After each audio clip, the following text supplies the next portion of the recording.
So I'm at the Blythe Intaglios, which are figures created in the surface of the earth. If you're familiar with the Nazca lines in Peru, they're the same kind of thing. It's hard to see from the ground here, but this one is 102 feet tall from head to toe. That's one of the figures.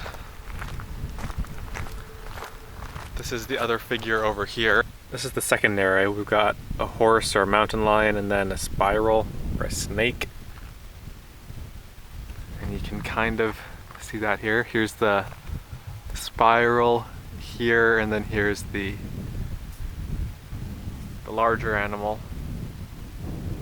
So these figures were made on this desert pavement here, that's what this is called, by just clearing out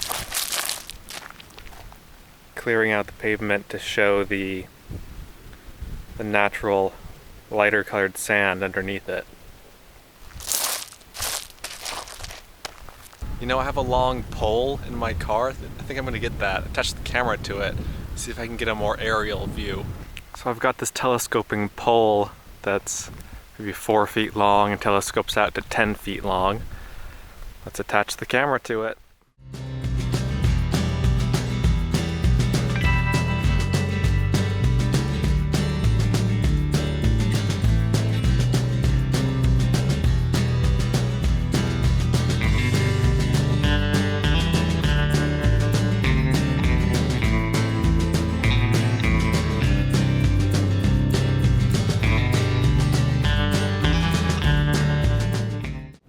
Worked kind of surprisingly well. I think the video looks pretty good.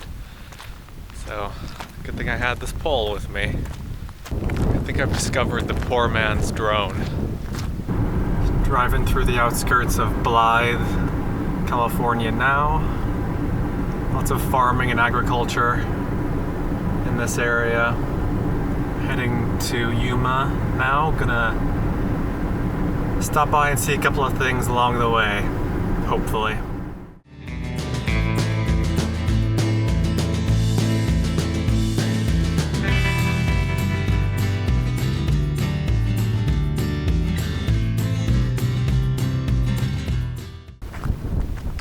So I'm in the ghost town of Tumco, which was a gold mining town in the late 1800s and early 1900s.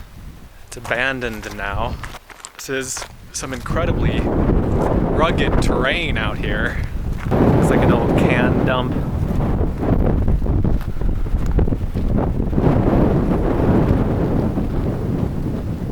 Don't know what that is. A well, maybe? So it seems like there's a self-guided tour, a self-guided walking tour you can take. And the different sites here are numbered. Like that, the can dump and that hole were number 1. There are no pamphlets or anything super helpful at the parking area there, so let's just kind of walk around and wander and see what we can find. These big metal tanks held cyanide, which I think was used to extract gold.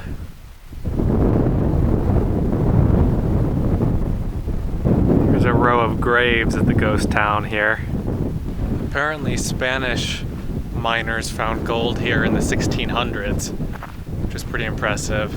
The sign back there said that this is one of California's oldest gold mining areas. These are the ruins of some of the buildings that were here.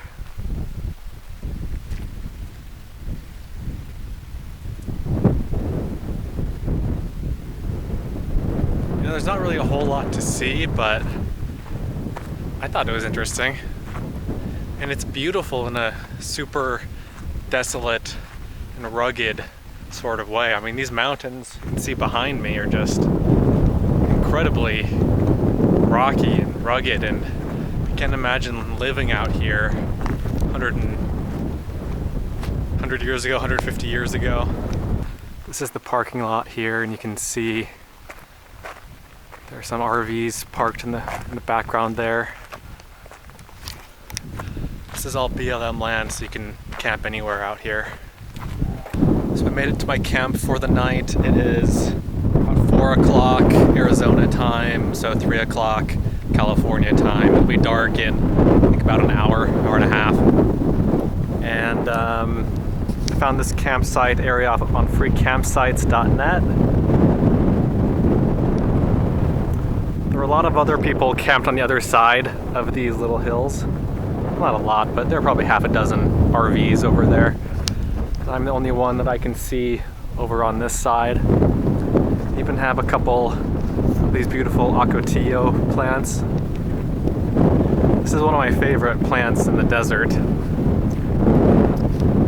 I just think it's a beautiful plant. And they flower, they bloom. And when they do, they're this beautiful pink color, and it's just a beautiful, beautiful plant. And even when they're not blooming, I just think they're a cool plant. So anyway, I got a pizza, picked up another pizza that I'm gonna eat for dinner, and what else? I think I might take a shower, bust out the shower, and then just enjoy my time here at camp.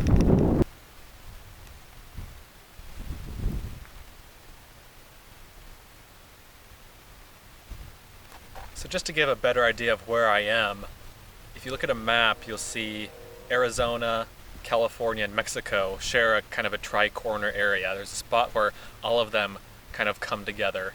And Yuma, Arizona is the big city in this area. So I'm about 10 or 15 miles northwest of Yuma.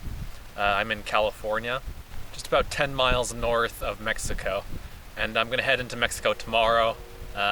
And from this campsite, I'm, quick, easy shot down to the border.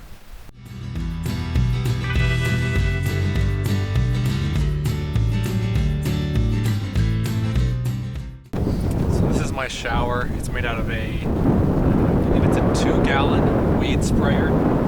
And I basically followed Brian from Adventure Van Man. He's a YouTuber.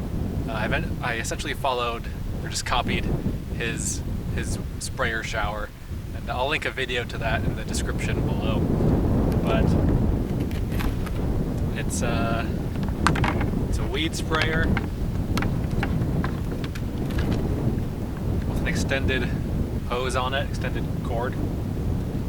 So I just fill it up with about a gallon of water. Ideally it would be warm or hot, but I'm feeling lazy, so I'm just going to pour a gallon of cold water in, pump it up, and then spray away.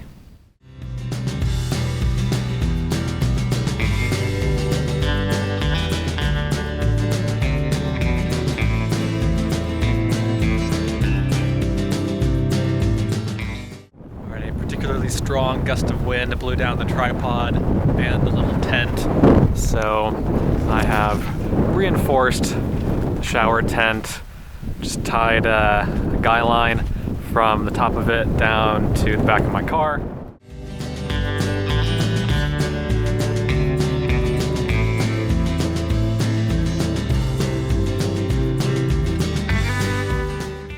Well, got another problem. My shower handle thing busted. Don't know how, but this has been a particularly difficult shower to take. You can see I'm having a lot of gear problems. I don't know what I'm going to do with this. I don't know if I'll fix it or toss it. I could probably just get a new replacement head for it, but until then, I'll just use my trusty old spray bottle. Okay, the shower tent keeps collapsing, so I'm not going to take a full shower. I'm just going to use the spray bottle to wash my hair.